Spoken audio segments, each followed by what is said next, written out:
तो आज की क्लास का जो हमारा टॉपिक है, क्या नाम है उसका? Gene regulation. चैप्टर हमारा वही, molecular basis of inheritance. Molecular basis of inheritance.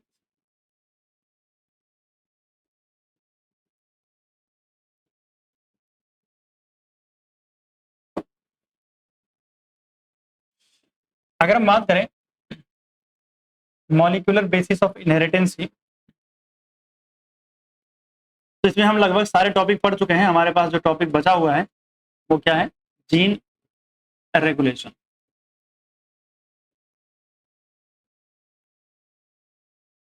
Gene regulation का मतलब क्या हुआ कि एक जीन के फंक्शनिंग को कंट्रोल करना है। चाहे हो सकता है उस जीन के काम को या फंक्शन को इनहेंस करना हो, चाहे उस जीन के फंक्शन या वर्क को क्या करना हो, रिड्यूस करना हो। ये सारी चीजें क्या हैं? जीन रेगुलेशन में ही आती हैं। जीन रेगुलेशन दो जगहों पर देखो, एक प्रोकैरियोट में होगा, एक यूकैरियोट में होगा। अगर मैं बात करूं इन प्रोकैरियोट, तो जीन रेगुलेशन बड़ा सिंपल होता है। क्यों भाई साहब? क्योंकि पहली बात, अगर आप प्रोकैरियोट में बात करोगे तो प्रोकैरियोट में कोई भी जीन अपने आप को एक्सप्रेस कैसे करेगा? मेरे पास डीएनए था, डीएनए के एक सेगमेंट को आप जीन बोलते हो। उस सेगमेंट से क्या बना? एमआरएनए बना, और एमआरएनए से जाके प्रोटीन बना, और उस प्रोटीन का अपना एक कोई स्पेसिफिक रोल था, एक फिजियोलॉजिकल रोल था। उसने जाके वो रोल अपनाया और आपके बॉडी के अंदर कोई चेंज हुआ। तो जीन एक्चुअली वर्क कैसे कर रहे हैं? पहले ट्रांसक्रिप्शन कर रहे हैं, फिर ट्रांसलेशन करके प्रोटीन बना रहे हैं, देन प्रोटीन जाके एक्ट कर रहा है। तो अगर मैं ट्रांसक्रिप्शन रोक दूं, ट्रांसलेशन रोक दूं, तो जीन रेगुलेशन रुक सकता है। लेकिन सुनना, अगर मैं प्रोकैरियोट की बात करूं तो प्रोकैरियोट में ट्रांसक्रिप्शन होता है, और ट्रांसक्रिप्शन के साथ साथ ट्रांसलेशन होता है। मैंने बताया था transcription is coupled with translation in case of prokaryote, क्योंकि ट्रांसक्रिप्शन एंड ट्रांसलेशन दोनों साइटोप्लाज्म में हो रहा होता है। भैया उनके पास न्यूक्लियस है ही नहीं अपना। तो मतलब यहाँ जीन रेगुलेशन में बस एक सिंपल सा काम करना है, आप ट्रांसक्रिप्शन रोक दो, सब अपने आप रुक जाएगा, बात खत्म। लेकिन अगर हम यूकैरियोट की बात करें तो यहाँ इतना सिंपल नहीं होता है। यहाँ पर मल्टीपल स्टेप्स हैं, मल्टीपल लेवल है जहां आप जीन रेगुलेशन कर सकते हो। तो अगर मैं उन लेवल्स की बात करूं तो सबसे पहला लेवल जो आता है जीन को कंट्रोल करने का या रेगुलेट करने का, वो आता है ट्रांसक्रिप्शन, जो कि न्यूक्लियस में हो रहा है। आपने रोक दिया, ट्रांसक्रिप्शन नहीं हुआ, एचएनआरएनए नहीं बना। क्या हुआ? जीन की एक्टिविटी को आपने कंट्रोल कर लिया। लेकिन दूसरा कि अगर मान लिया एचएनआरएनए बन गया, तो आपको पता है एचएनआरएनए को एमआरएनए में कन्वर्ट करने के लिए स्प्लाइसिंग, कैपिंग, टेलिंग होती है, जिसे पोस्ट ट्रांसक्रिप्शनल प्रोसेसिंग बोलते हैं। अब यहां पे क्या होगा कि अगर मैं पोस्ट ट्रांसक्रिप्शनल प्रोसेसिंग को रोक दूं तो भी हो सकता है काम। अब आपको पता है कि जो एमआरएनए है वो बनता कहां है? न्यूक्लियस में। प्रोटीन यानी ट्रांसलेशन कहां बनता है? ट्रांसलेशन कहां होता है? साइटोप्लाज्म में। तो भैया कहां से आना है? न्यूक्लियस से साइटोप्लाज्म में एमआरएनए को लेके आना पड़ेगा। नहीं लेके आऊं, किसी तरीके से रास्ता उसका ब्लॉक कर दूं, ट्रांसपोर्ट रोक दूं, तो भी हो सकता है जीन रेगुलेशन। और ट्रांसलेशन को रोक दूं तो भी हो सकता है जीन रेगुलेशन। मतलब वी हैव मल्टीपल स्टेप्स या ऑप्शंस या लेवल। तो अगर मैं सबसे पहले बात करूं तो जीन रेगुलेशन के अंदर अगर हम बात करें तो यूकैरियोट्स के अंदर क्या होगा? कॉम्प्लेक्स होता है जीन रेगुलेशन। और अगर हम बात करें तो यूकैरियोट्स के अंदर जीन रेगुलेशन के टोटल 4 स्टेप्स होते हैं। कितने स्टेप्स या 4 लेवल बोलो? पहला है ट्रांसक्रिप्शन लेवल। कौन सा लेवल? Transcription level.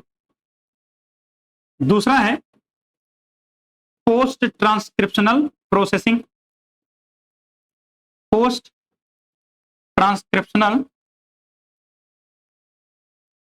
प्रोसेसिंग।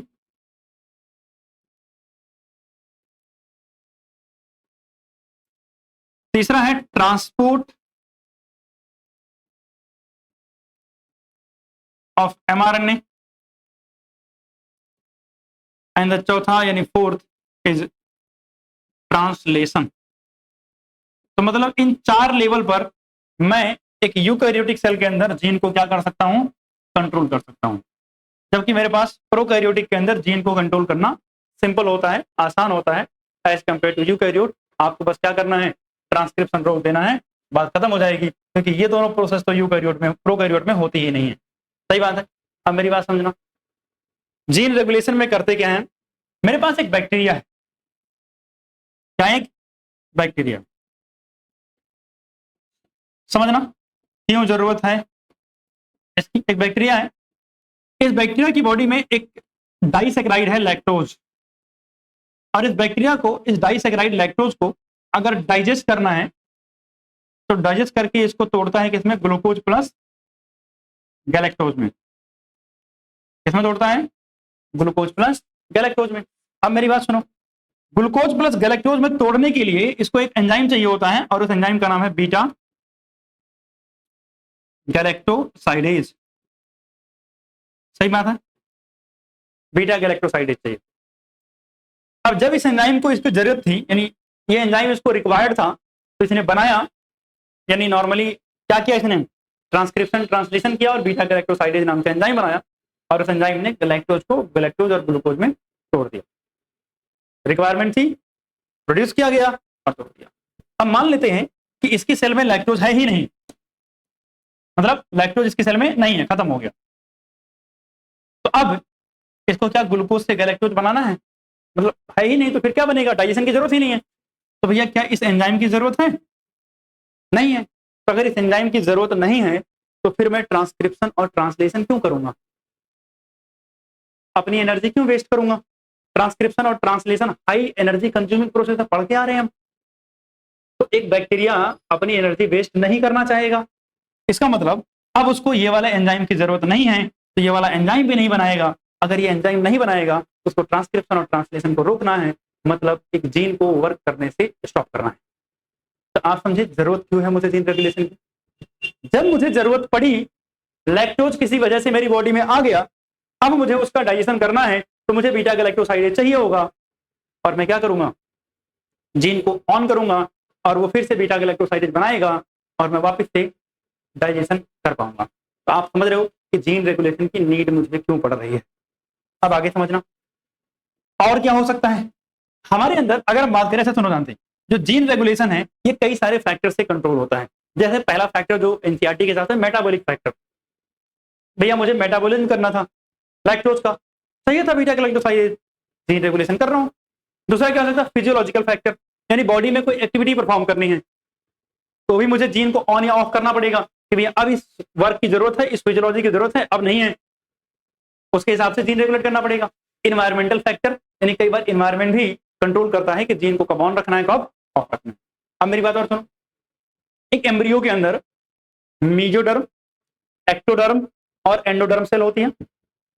अगर मैं बात करूं तो इन तीनों जर्म लेयर से हमारी बॉडी के अलग अलग ऑर्गन्स बनते हैं, सही बात है।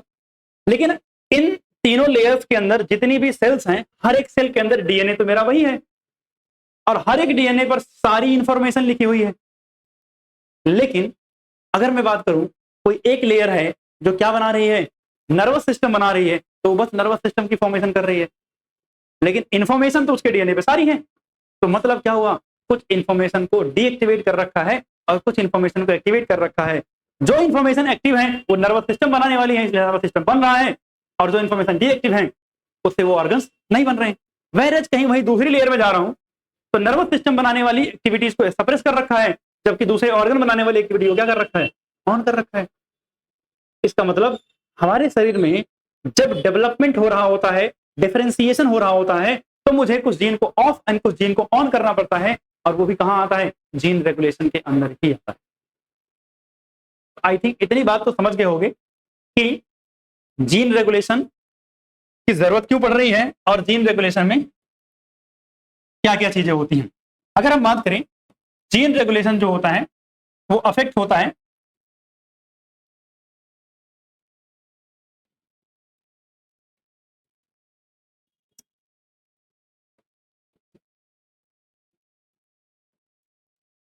कैसे कैसे भाई साहब।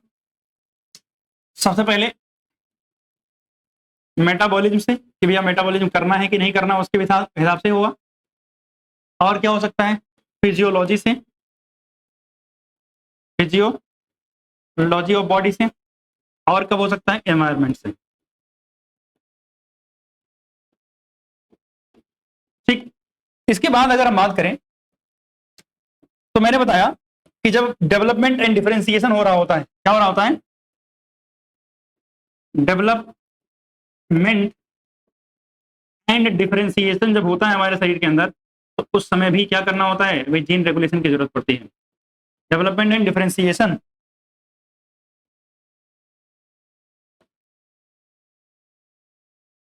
डिफरेंशिएशन, डेवलपमेंट एंड डिफरेंशिएशन जब होता है तो मुझे क्या चाहिए होता है, यहाँ पे भी क्या होता है, जीन रेगुलेशन होता है। तो आपको क्या समझ में आया कि भैया यूकैरियोट में कॉम्प्लेक्स होगा, यूकैरियोट में क्या होगा, में कॉम्प्लेक्स होगा, जबकि प्रोकैरियोट में क्या होगा, सिंपल होगा।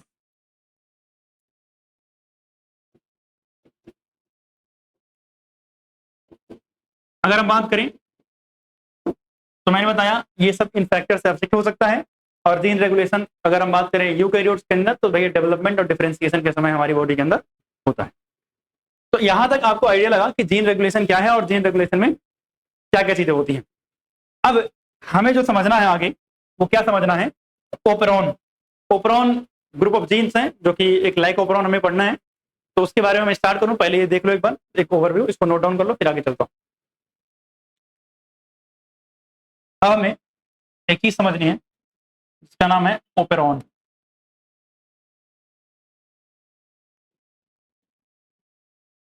ओपेरॉन क्या होता है, group of gene with common function and having shared promoter and operator.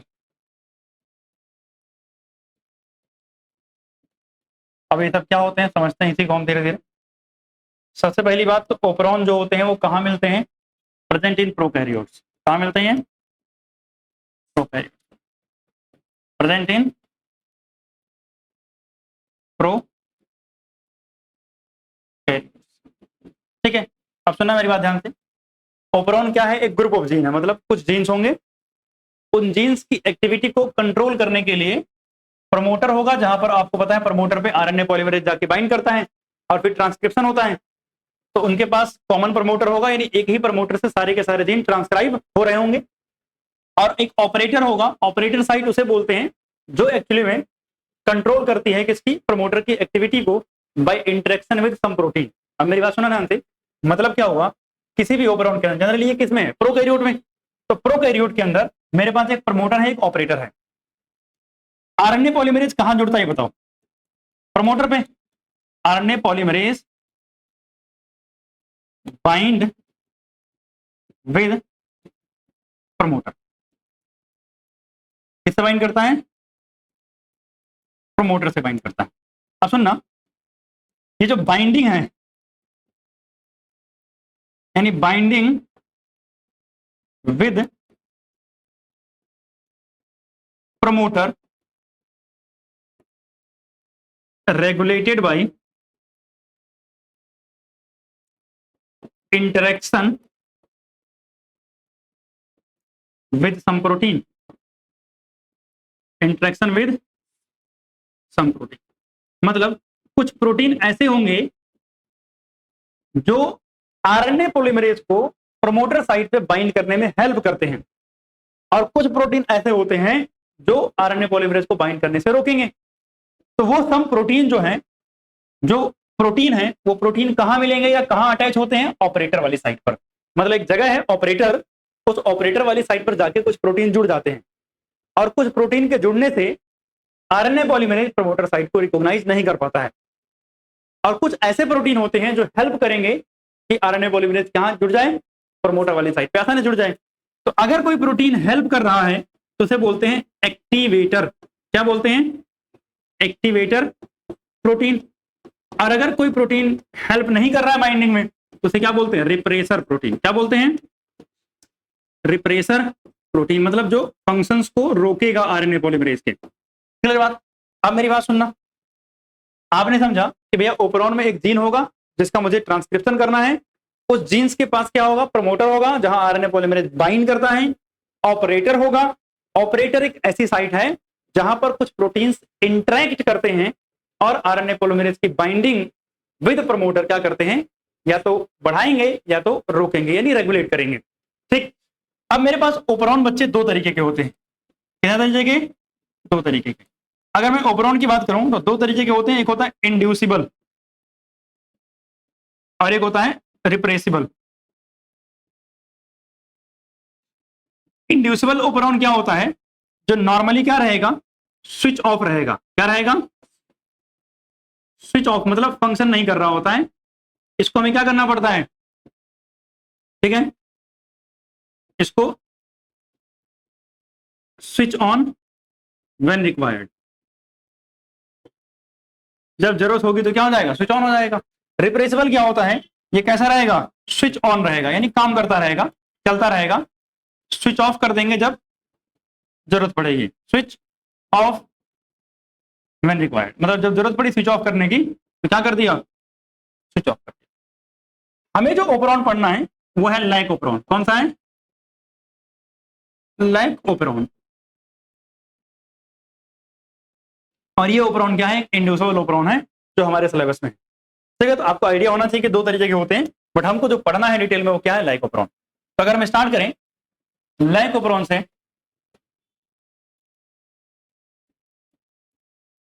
समझना,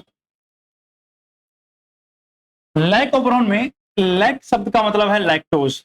क्या है? लैक्टोज। मतलब ये रिलेटेड है किससे, लैक्टोज के मेटाबॉलिज्म से। और ओपरॉन तो मैंने बता ही दिया क्या होता है। अब मेरी बात सुना ध्यान से, ये मिलता कहां है लाइकोप्रोन, इकोलाई में, present in E coli bacteria. Obviously ये क्या है, एक प्रोकैरियोट है, ठीक है। और जो लाइकोप्रोन है बच्चे, ये होता है पॉलीसिस्टोनिक। कैसा होता है? पॉलीसिस्टोनिक, मतलब एक से ज्यादा प्रोटीन की चैन बनाएगा। सही बात। अगर हम इस लाइकोप्रोन के अंदर बात करें तो क्या क्या चीजें मिलती है, इसको समझना।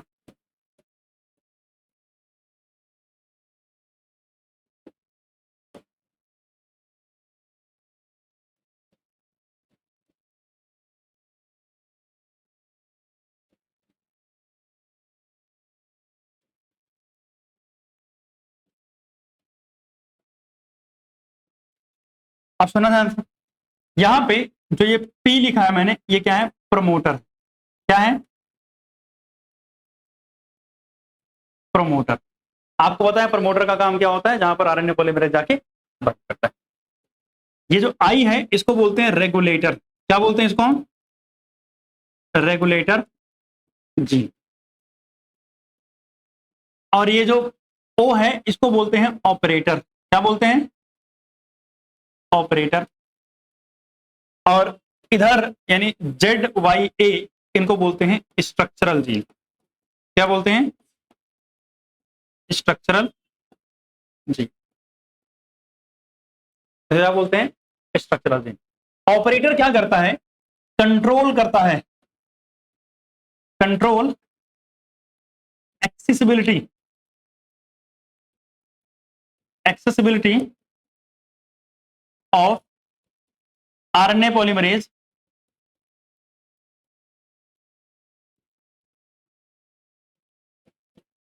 To promoter, to promoter.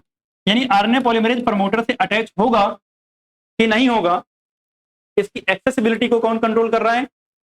Operator. और कैसे कर रहा है? By interacting with protein. किसके साथ इंटरेक्ट करके? By interacting with some protein, कुछ प्रोटीन के साथ इंटरेक्ट करके। अब सुनना, जो रेगुलेटर जीन है ये क्या करता है भाई साहब, ये प्रोड्यूस करता है रिप्रेसर प्रोटीन। कौन सा प्रोटीन? Repressor protein.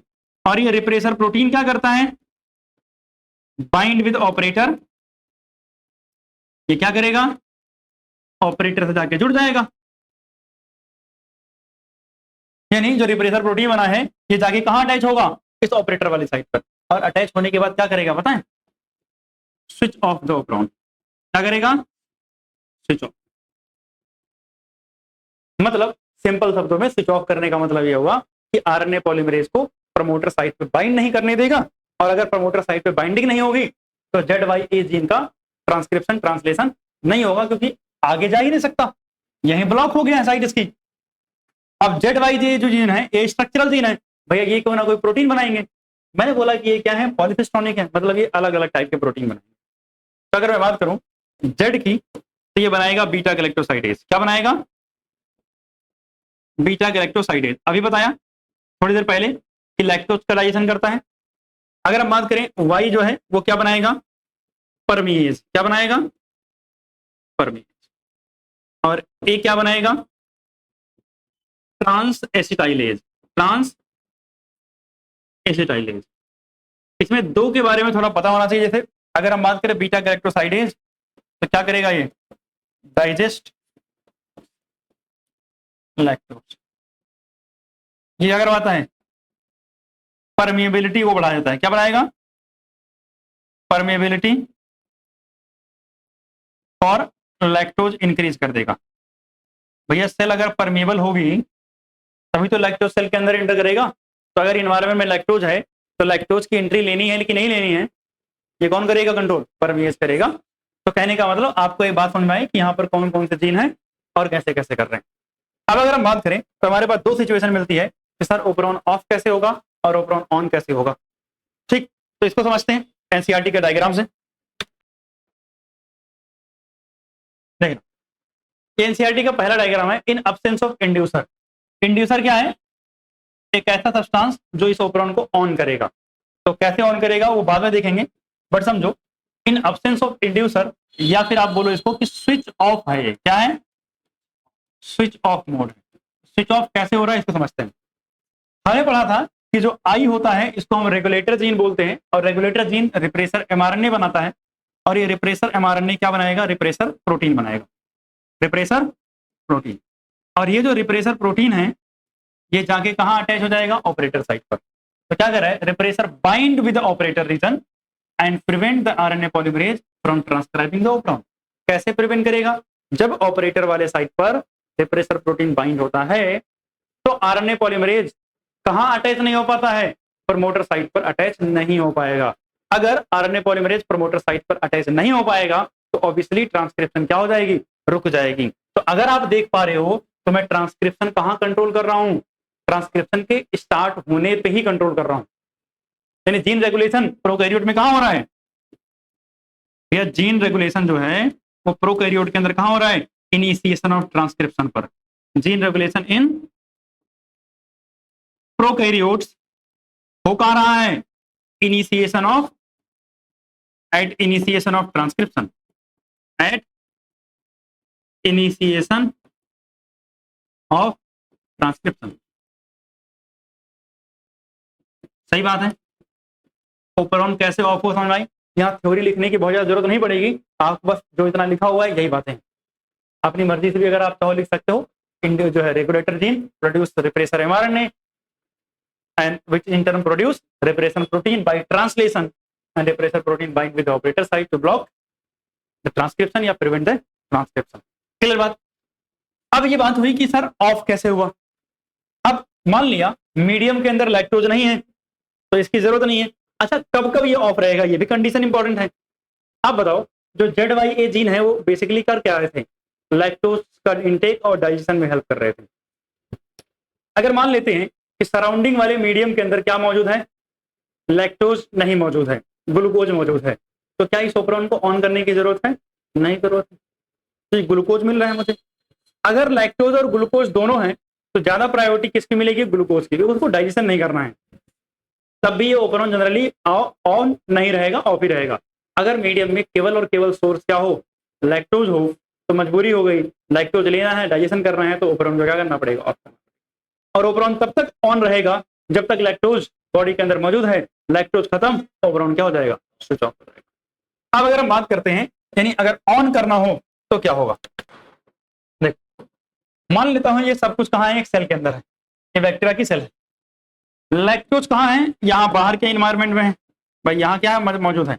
लैक्टोज। तो मैं कह रहा हूं कि पहले क्या होगा? थोड़ा सा अमाउंट, स्मॉल अमाउंट क्या होगा? स्मॉल अमाउंट लैक्टोज जो है एंटर करेगा अंदर, स्मॉल अमाउंट ऑफ लैक्टोज क्या करेगा, अंदर एंटर करेगा। इसको थोड़ा सा उधर से कर, स्मॉल अमाउंट ऑफ लैक्टोज क्या करेगा, अंदर एंटर करेगा। ये लैक्टोज कई बार ट्रांसफॉर्म हो जाता है किसमें, एलोलैक्टोज के अंदर, जो कि इसका आइसोमर है, किसमें, एलोलैक्टोज के अंदर जो कि आइसोमर। इसी लैक्टोज को या फिर एलोलैक्टोज को आप क्या बोलते हो, इंड्यूसर बोलते हो। क्या बोलते हो, इंड्यूसर। यानी लैक्टोज एंड एलोलैक्टोज दोनों में से चाहे कोई भी हो, दोनों क्या है, इंड्यूसर है। इंड्यूसर क्या करता है, ये जो रिप्रेसर प्रोटीन था ये जाके यहां जुड़ता था, इसने क्या किया, इंड्यूसर ने रिप्रेसर के साथ बाइंड हो गया, यानी यहां पर क्या हुआ, इंड्यूसर रिप्रेसर कॉम्प्लेक्स बन गया। क्या बन गया, इंड्यूसर रिप्रेसर कॉम्प्लेक्स। इसका मतलब क्या हुआ, रिप्रेसर प्रोटीन को इंड्यूसर ने जाने नहीं दिया, कहां पे, ऑपरेटर साइट पे। इंड्यूसर रिप्रेसर कॉम्प्लेक्स बना के इसने रिप्रेसर को इनएक्टिव कर दिया। अब क्या हुआ, ये साइट फ्री हो गई है। अगर ये साइट फ्री हो गई है तो प्रमोटर वाली साइट पर कौन बाइंड कर जाएगा, आरएनए पॉलीमरेज बाइंड कर जाएगा। और जब प्रमोटर वाली साइट पे आरएनए पॉलीमरेज बाइंड करेगा तो ये आगे जाएगा और ट्रांसक्रिप्शन करेगा। ट्रांसक्रिप्शन बनेगा, क्या बनेगा, लाइक एमआरएनए बनेगा। और लाइक एमआरएनए से 3 अलग अलग केमिकल्स यानी बीटा गैलेक्टोसाइडेज, परमिएज और ट्रांस एसिटाइलेज बन जाएगा, जिसमें से बीटा गैलेक्टोसाइडेज क्या करेगा, लैक्टोज को ब्रेक कर देगा, किसमें, ग्लूकोज प्लस गैलेक्टोज। क्लियर मां, यहां तक की बात समझ में आई। यानी जब ऑन होगा तो कैसे होगा। अब बात आती है कि सर जब ये ऑफ था, जब ये ऑफ था और हमने ये पढ़ा है कि सर परमीज क्या करवाता है, एंट्री करवाता है, एंट्री ऑफ लैक्टोज, परमिबिलिटी बढ़ाता है ना। तो सर जब लैक्टोबरॉन ऑफ था तो लैक्टोज अंदर कैसे गया, थोड़ा सा गया लेकिन कैसे गया। एनसीईआरटी कहती है कि ओपरॉन कंप्लीटली शट ऑफ नहीं होता है, यानी small level of expression, small level of expression of operon always present, always हमेशा होता है, क्योंकि हमेशा अगर नहीं रहेगा तो ऑब्वियसली एंट्री नहीं होगी। तो थोड़ा सा एक्सप्रेशन हमेशा मौजूद है तो थोड़ा सा परमेज भी मौजूद होगा, और वो थोड़े से परमेज ने थोड़े से लैक्टोज को अंदर एंटर करा दिया, और इस थोड़े से लैक्टोज ने इसको डीएक्टिवेट करके परमेज को ज्यादा कर दिया, और परमेज ज्यादा हुआ तो बहुत सारा लैक्टोज अंदर लेके आया। मतलब ये पूरा मैकेनिज्म एक दूसरे की हेल्प से ही पूरा का पूरा चल रहा। यहां तक की बात हुई, जिसमें आपको क्या पता चला कि लैक्टोज और एलोलैक्टोज कैसे काम करते हैं, इंड्यूसर की तरह काम करते हैं। तो अगर मुझे यहां एक्सप्लेन करना हो तो मैं क्या बोलूंगा, सबसे पहला काम क्या हो रहा है, sir small amount of lactose क्या करता है, एंटर करता है इन सेल, सेल में एंटर किया। अब सेल में एंटर क्यों कर रहा है, because small level of expression of operon always present. And जो लैक्टोज है या एलोलैक्टोज है, act as a inducer and bind with repressor to form inactive repressor या inducer repressor complex. As a result accessibility to the promoter और RNA polymerase क्या हो जाएगा, available रहेगा, and RNA polymerase bind with promoter and transcribe the structural gene ZYA to produce like mRNA, which in turn after translation क्या बनाएगा, beta galactosidase permease transacetylase which metabolise the lactose. तो क्या करेंगे, lactose को metabolise करेंगे। और मैं आपको अगर बताऊं ना, तो जो लाइकोप्रोन टॉपिक हम पढ़ रहे हैं यही से था ना, हाँ, ये इस चैप्टर का मोस्ट इंपॉर्टेंट टॉपिक है। ऐसा कभी पेपर नहीं होता है आपके इंटरनल, बोर्ड, प्री बोर्ड, मतलब लगभग सब में मिलेगा क्वेश्चन। मतलब समझ लो ये वो है कि जहां 100% गारंटी से बोला जा सकता है कि एक क्वेश्चन आएगा तो आएगा। ठीक, अब एक बार थोड़ी सी हम एनसीईआरटी देख लेते हैं कि एनसीईआरटी ने क्या लिखा हुआ है। पूरी मतलब पूरा नहीं पढ़ा रहा हूं, जो पोर्शन ऑन ऑफ वाला है वही समझा रहा हूं मैं। कह रहा है lactose is substrate for enzyme beta galactosidase, beta galactosidase के लिए सबस्ट्रेट है, and it regulate the switching on and off of the operon. यानी lactose switch on and switch off को किस तरीके से रेगुलेट करता है, और बीटा गैलेक्टोसाइडेज लैक्टोज को क्या करता है, डाइजेस्ट करता है।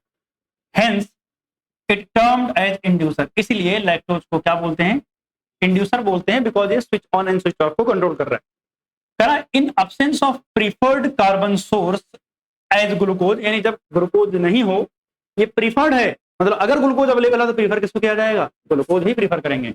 If lactose is the provided in the growth medium of the bacteria, the lactose transported into the cell through the action of परमिएज।